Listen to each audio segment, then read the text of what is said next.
الله الرحمن الرحيم نحمده ونصلي على رسوله الكريم أما بعد أعوذ بالله من الشيطان الرجيم بسم الله الرحمن الرحيم يا أيها النبي قل لأزواجك وبناتك ونساء المؤمنين يدنين عليهن من جلابيبهن صدق الله العظيم وقال النبي صلى الله عليه وسلم الحياء من الإيمان والإيمان من الجنة والبداء من الجفاء والجفاء في النار أو كما قال عليه الصلاة والسلام۔ بزرگوں اور پیارے بھائیوں، اللہ رب العزت کا بے انتہا کرم اور احسان ہے کہ اللہ تعالیٰ نے ہم سب کو ایمان کی دولت سے نوازا ہے۔ اللہ رب العزت مرتے دم تک ہمارے ایمان کے عقائد کی حفاظت فرماوے، ایمان والی بہترین زندگی اور ایمان والی قابل رشک موت نصیب فرماوے۔ اسلام نے عورتوں کو بہت زیادہ قابل توجہ مانا ہے، عورتوں کے حقوق بیان فرمائے ہیں، ان کی عزت کی حفاظت اس کے لیے اسلام نے بہت سارے احکام نافذ فرمائے ہیں، اور شریعت نے جو احکام نافذ فرمائے ہیں اس کے اندر بے شمار بے انتہا حکمتیں ہیں۔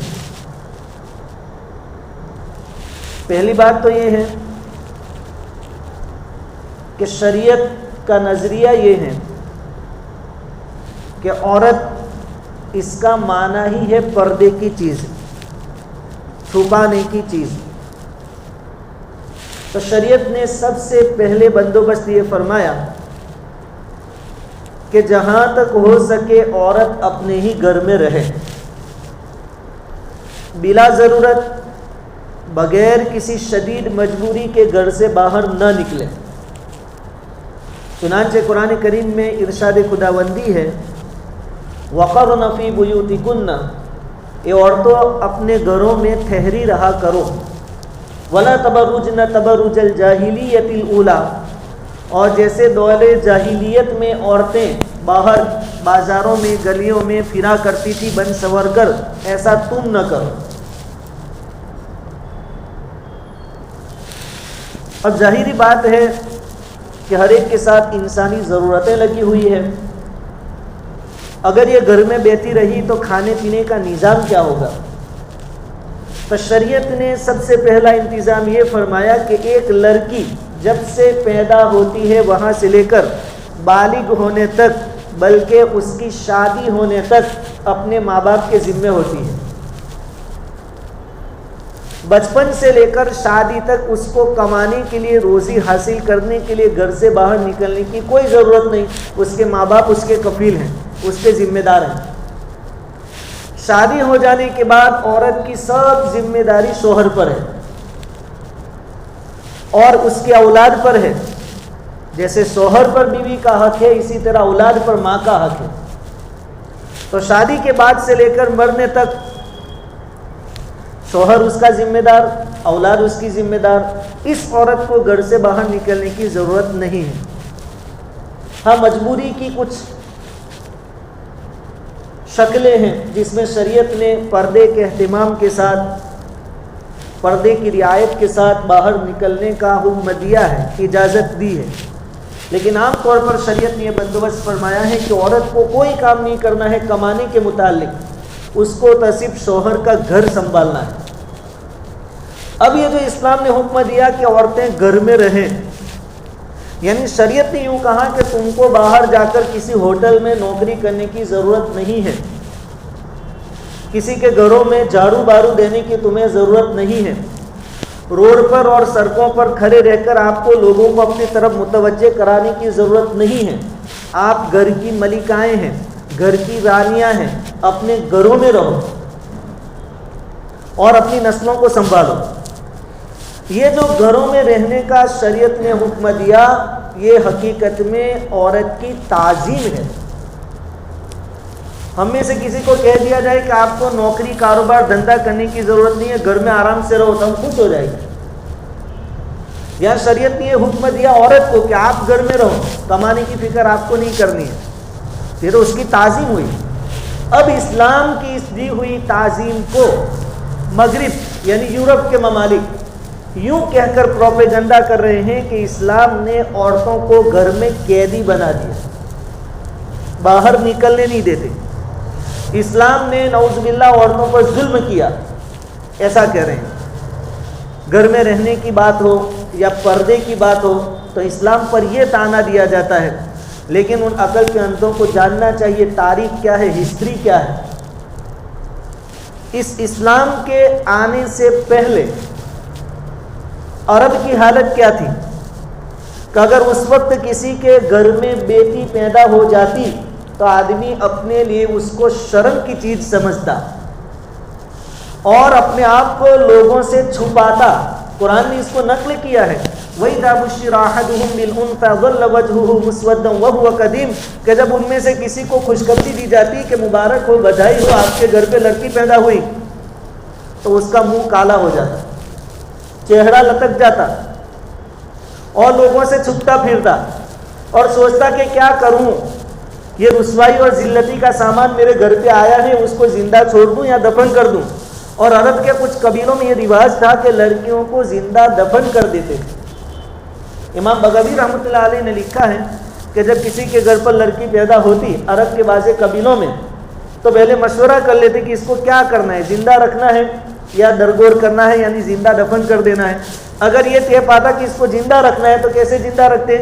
اس کو اونی جبہ پہنا کر اونٹوں اور بکریوں کے ریوڑ کے ساتھ دور دراز روانہ کر دیتے، گھر پہ نہیں رکھتے تھے، جنگلوں میں روانہ کر دیتے۔ اور اگر یہ طے پاتا کہ اس کو زندہ نہیں رکھنا ہے، اس کو زندہ دفن کرنا ہے، تو جب وہ لڑکی 6 سال کی ہو جاتی، اس کا باپ اپنی عورت سے کہتا کہ لڑکی کو اچھی طرح غسل دے کر اچھے کپڑے پہنا کر تیار کر دو، میں اس کو نانی کے گھر یا دادا دادی کے گھر ذرا گھما کر لاتا ہوں، اور دور دراز جنگل میں لے جاتے، وہاں پہلے سے گھڑا کھود کر تیار رکھتے اور لڑکی کو اس میں پھینک دیتے اور اس کے اوپر مٹی ڈال دیتے۔ یہ ان کا دستور تھا۔ لیکن اسلام نے عورتوں کو کیا دیا؟ اسلام نے حضور صلی اللہ علیہ وسلم کی جیسے نبوت کا اعلان ہوا، اسلام نے یہ حکم دیا کہ گھر میں بیٹی یعنی لڑکی کی پیدائش کوئی شرم کی چیز نہیں ہے، بلکہ فخر کی چیز ہے، برکت کا سبب ہے، اور کسی لڑکی کو زندہ درگور کرنے کو حرام قرار دیا۔ اللہ کے نبی صلی اللہ علیہ وسلم نے فرمایا ان اللہ حرم علیکم حقوق الامہات، اللہ تعالیٰ نے ماؤں کی نافرمانی تم پر حرام کر دی، ووعد البنات، اور لڑکیوں کو زندہ درگور کرنا تمہارے لیے حرام کرا دیا۔ تو پہلی روک شریعت نے یہ لگائی کہ عورت کو بھی دنیا میں زندہ رہنے کا حق ہے، سب سے بڑا حق اسلام نے دلایا۔ اب یہ عورت کسی کی بیٹی ہے تو شریعت کیا کہتی ہے؟ نبی کریم صلی اللہ علیہ وسلم نے ارشاد فرمایا کہ جس کے گھر پر بیٹیاں تھیں اور بیٹیوں کی وجہ سے اس کے ماں باپ کو پریشانی جھیلنی پڑی، مشقت اٹھانی پڑی، چاہے ان کی پرورش کی لائن سے، روزی کی تنگی کے اعتبار سے، یا شادی کرا دی تھی وہاں کچھ پرابلم ہوا، لڑکی واپس آ گئی، اس اعتبار سے جس لائن سے ان کو پریشانی لاحق ہوئی اور وہ لڑکی باپ کے پاس واپس آ گئی، پھر باپ نے اس کے ساتھ اچھا سلوک کیا، اس کو دھتکارا نہیں، چھوڑ نہیں دیا، اس کو ایکسیپٹ کیا، قبول کیا، اس کو اپنے پاس رکھا، پرورش کی، تو یہ لڑکیاں، یہ بیٹیاں جہنم سے آر بن جائے گی۔ پرورش کرنے والے اپنے ماں باپ کو دوزخ میں داخل نہیں ہونے دے گی۔ اسلام نے اتنا مقام بتایا عورت کا۔ ایک اور روایت کا مفہوم، نبی کریم صلی اللہ علیہ وسلم نے ارشاد فرمایا کہ جس نے 2 بیٹیوں کی پرورش کی، 2، یہاں تک کہ وہ بالغ ہو گئی، وہاں تک ان کو اچھی تعلیم اور تربیت دی اور وقت آنے پر اچھا رشتہ کروا دیا، وہ کل قیامت کے دن میرے ساتھ ایسا ہوگا، یعنی حضور کے ساتھ ہوگا۔ کہا تھا یہ 2 انگلیاں، نبی کریم صلی اللہ علیہ وسلم نے اشارہ کر کے فرمایا کہ ایسا ہوگا، یعنی اس آدمی کا درجہ کتنا بلند ہوگا۔ اور ایک روایت میں ہے کہ وہ میرے ساتھ اس طرح جنت میں داخل ہوگا یعنی نبیوں کے ساتھ جنت میں داخلہ ہوگا اس آدمی کا جس نے 2 لڑکیوں کی پرورش کی، اچھی تعلیم اور تربیت دی اور مناسب رشتہ تلاش کر کے اس کی شادی کرا دی۔ اگر یہی عورت ماں بنتی ہے تو شریعت نے کیا مقام دیا؟ اللہ رب العزت نے قرآن میں ارشاد فرمایا وَقَضَىٰ رَبُّكَ أَلَّا تَعْبُدُوا إِلَّا إِيَّاهُ وَبِالْوَالِدَيْنِ إِحْسَانًا، اللہ تعالیٰ نے فیصلہ فرما دیا کہ میرے علاوہ کسی کی عبادت مت کرنا، اور جیسے اللہ نے اپنا حق بیان کیا فوراً اس کے بعد ماں باپ کا حق بیان کیا، وَبِالْوَالِدَيْنِ إِحْسَانًا، اپنے ماں باپ کے ساتھ حسن سلوک کرو۔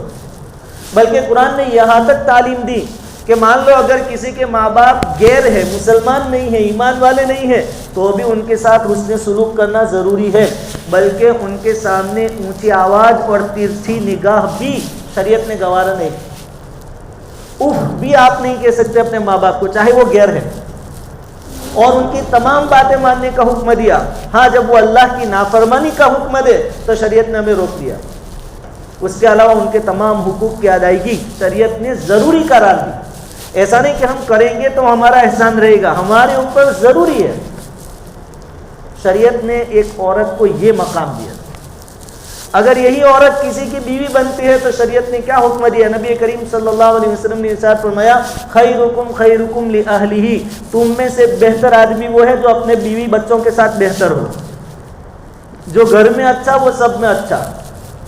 اور حضور نے مثال بھی دے دی وَأَنَا خَيْرُكُمْ لِأَهْلِي، اور میں تم سب کے مقابلے میں اپنے گھر والوں کے ساتھ سب سے بہتر ہوں۔ تو ایک شوہر اگر اچھی طرح زندگی گزارتا ہے اپنی بیوی بچوں کے ساتھ تو شریعت اس کو سب سے اچھا اور سب سے بہتر کہتی ہے۔ یہ عورت کا مقام شریعت نے ماؤں کے متعلق کہ جنت ماں کے قدموں کے نیچے قرار دی شریعت، بلکہ ایک روایت میں بیوی کے متعلق ہے کہ کامل ایمان والا آدمی وہ ہے جس کے اخلاق اچھے ہوں اور جو اپنے گھر والوں کے ساتھ اچھی طریقے سے رہتا ہو، کامل ایمان والا، اس کا ایمان مکمل ہو گیا۔ یہ حقوق ہے جو شریعت نے عورتوں کو دیے، اور عبادت کریں گے تو اس کا ثواب بھی برابر رکھا، ایسا نہیں کہ مرد کو زیادہ ثواب عورتوں کو کم ثواب، ذمہ داری مرد کو زیادہ دی گئی لیکن ثواب میں دونوں برابر۔ من عمل منکم من ذکر او انثی وهو مؤمن فلنحیینہ حیاتا طیبہ، دونوں کے لیے ثواب بھی سرخا برابر۔ اور جب کام کاج کی بات آئی، ذمہ داریوں کی بات آئی، تو شریعت نے مردوں کے اوپر بوجھ زیادہ رکھا اور مردوں کے مقابلے میں عورتوں پر بوجھ کم رکھا۔ مردوں کو یہ حکم دیا کہ روزی کما کر لانا، اپنے بیوی بچوں کا پیٹ بھرنا اور ان کی دوسری ضرورتوں کو پورا کرنا تمہارے لیے فرض ہے، ضروری ہے۔ اگر اس میں کوئی کوتاہی کرے گا تو گنہگار ہوگا، قیامت کے دن اس کی پکڑ ہوگی۔ اور ادھر عورتوں سے کہا گیا کہ تمہیں روزی کمانے جانے کی کوئی ضرورت نہیں ہے، تمہیں دکانوں میں بیٹھنے کی ضرورت نہیں ہے، ہوٹلوں میں جا کر میٹھی بولی لوگوں کے سامنے بولنے کی ضرورت نہیں ہے، کسی کے گھر میں جھاڑو دینے کی تمہیں ضرورت نہیں ہے۔ تم اپنا گھر سنبھالو، اپنے اولاد کی بہترین تربیت کرو، زندگی جینے کا ان کو سلیقہ اور طریقہ سکھاؤ۔ گھر سے باہر آپ کو نکلنے کی کوئی ضرورت نہیں ہے، آپ گھر کی ملکہ ہیں، پورے خاندان کا نظام تمہارے حوالے ہے، یہ اسلام نے کہا۔ اب اس کو یورپ نے اور مغربی تہذیب نے اور مغربی تہذیب کے رنگ میں جو لوگ رنگ چکے ہیں انہوں نے ظلم کہا۔ یہی لوگ جو عورت کے گھر میں رکے رہنے کو ظلم کہتے ہیں، قید کہتے ہیں، ان کا ماننا، ان کا فلسفہ، ان کی سوچ، ان کا نظریہ یہ ہے کہ عورت آزاد ہو، اور آزادی کا مطلب یہ ہے کہ وہ بھی ڈیوٹی کرے، جیسے 8-10 گھنٹے شوہر کماتا ہے عورتیں بھی کماویں۔ اس کو یہ بیوقوف لوگ آزادی کہتے ہیں۔ اب بیچاری روڈ پر کھڑی ہے، سڑک پر کھڑی ہے، دکانوں پر کھڑی ہے، بلکہ کاروبار کا ایک حصہ بن گئی، اس کو یہ لوگ آزادی کہتے ہیں۔ اور پھر اس طریقے سے ہماری مسلم لڑکیوں کو، ماؤں بہنوں کو ورگلایا گیا کہ گویا اسلام نے تمہارے اوپر بہت پابندی رکھی ہے، اور ہماری بولی والی قوم اس میں مبتلا ہو گئی۔ اور زبان سے تو نہیں، زبان سے تو بہت کم، لیکن اندر سے بغاوت کا عالم، بغاوت کا جھنڈا ہماری عورتوں نے تھام لیا ہے. ان کو بھی یہ محسوس ہونے لگا کہ واقعتاً اسلام نے ہمارے ساتھ زبردستی کی, ہمیں گھر تک محدود کر دیا. یہ جو ہماری سوچ ہے, یہ جو ہمارا نظریہ ہے, یہ اصل میں ذہنی ارتداد ہے کہ ہم زبان سے تو مسلمان ہیں لیکن سوچ کے اعتبار سے ایمان سے ہاتھ دھو بیٹھے. بھلا اللہ رب العزت سے بہتر جس نے ہم کو پیدا کیا, ہماری ضرورتوں کو جاننے والا کون ہو سکتا ہے؟ ہمارا فائدہ اور نقصان کس میں ہے اللہ سے بہتر کون جان سکتا ہے؟ اس اللہ کی یہ شریعت ہے, اللہ کا یہ حکم ہے کہ عورتیں گھروں میں رہیں, ان کو باہر سڑکوں پر روڈ پر جانے کی کوئی ضرورت نہیں. یہ تو کمانے کی بات ہوئی. اصل یہ بات اس لیے کی کہ آنے والی 14 تاریخ کو ویلنٹائن ڈے, یہ کیا ہے؟ مغربی تہذیب ہے, یورپ کی پیداوار ہے. یہ بے حیائی ہے کہ جس میں ایک مرد, ایک لڑکا کسی لڑکی کو پھول دے, گلاب دے یا کوئی کارڈ دے, چاہے موبائل کے ذریعے ہو, میسیج کے ذریعے ہو یا فیس ٹو فیس ہو. یہ کھلی بے حیائی ہے, کھلی بے شرمی ہے, اور یہ چیزیں آپ کو زنا کاری تک لے جا سکتی ہے. اور زنا کاری کے بارے میں امام شافعی رحمۃ اللہ علیہ کا قول ہے کہ یہ قرض ہے, آج تم لوگے تو تمہارے گھر والوں سے وہ وصول کیا جائے گا. اگر کسی کے دل میں یہ جذبات ہے کہ 14 تاریخ کو میں کسی لڑکی کو پھول دوں گا, گلاب دوں گا, یہ امنگ ہے, تو سمجھ لو کہ آپ کے گھر میں بھی آپ کی بہن یا بیٹیوں کے دلوں میں یہ امنگ ہوگی کہ میں کسی کے پاس سے پھول لوں گی, گلاب لوں گی. یہ قرض ہے. اس لیے ویلنٹائن ڈے ہمارا کام نہیں, مسلمانوں کا کام نہیں. یہ سراسر بے حیائی ہے, یہ عورتوں کی بے عزتی ہے, یہ عورتوں کو بیوقوف اور الو سمجھنے والوں کا کام ہے. ہماری عورتیں, مسلمانوں کی عورتیں غیرت مند ہوتی ہیں, اپنی عزت اور ناموس کے ساتھ کبھی سودے بازی نہیں کرتی. اس لیے تہذیب ہماری تہذیب نہیں ہے, اور ہمیں ہماری فکروں کو, ہماری سوچ کو, ہمارے نظریے کو درست کرنے کی ضرورت ہے. اور یہ چیزیں دھیرے دھیرے ہمارے اندر آ رہی ہیں, تو اس کا قائمی حل کیا ہے؟ اس کا بہت بڑا حل یہ ہے کہ ہمارے گھروں میں چھوٹے سے لے کر بوڑھوں تک دین کا علم آوے. علم کی روشنی ہمارے گھروں میں آئے گی تو انشاءاللہ یہ جہالتیں ہمارے گھروں میں نہیں آئے گی. نبی کریم صلی اللہ علیہ وسلم کو جس وقت نبوت دی گئی اس وقت عرب کا ماحول کیا تھا؟ ہر قسم کی برائی موجود تھی, شراب, جوا, زنا, سب موجود تھا, ظلم و زیادتی. لیکن سب سے پہلی وہی اتری, وہ کیا اتری؟ اقرا, پڑھیے, دینی علم. دینی علم حاصل کریے. اگر سماج اور معاشرے میں دینی علم پھیل گیا تو انشاءاللہ برائیاں دور ہو جائے گی. اور ایسا ہی ہوا 23 سال کی مختصر سی زندگی میں پورے عرب سے اور دنیا کے اکثر حصوں سے برائیاں ختم ہو گئی. یہ دینی علم ہوتا ہے. آج ہمیں پھر سے سوچنے کی ضرورت ہے کہ ہماری نسلیں اس اسٹیج تک, اس مقام تک کیسے پہنچی, اس بے حیائی تک کس سے پہنچی؟ وہ اسکولوں سے اور کالجوں سے پہنچی.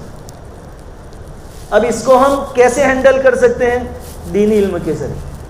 ہماری سراسر بے انصافی ہے دینی علم کے ساتھ کہ ہم 8-10 گھنٹے بچوں کو اسکول بھیجتے ہیں اور مدرسے کے لیے ہمارے پاس 1 گھنٹہ یا آدھا گھنٹہ, اس سے زیادہ نہیں ہے. اور بچہ اگر مدرسے میں فیل ہو جائے یا غیر حاضر ہو, ہمیں ذرہ برابر پیشانی پر بل نہیں آتا. لیکن اگر اسکول میں فیل ہو گیا تو ہماری راتوں کی نیندیں اڑ جاتی. لیکن ہماری یہ سوچ, یہ نظریہ ہمیں بدلنا پڑے گا, نہیں تو ہمارا اور ہماری آنے والی نسلوں کا ایمان داؤ پر.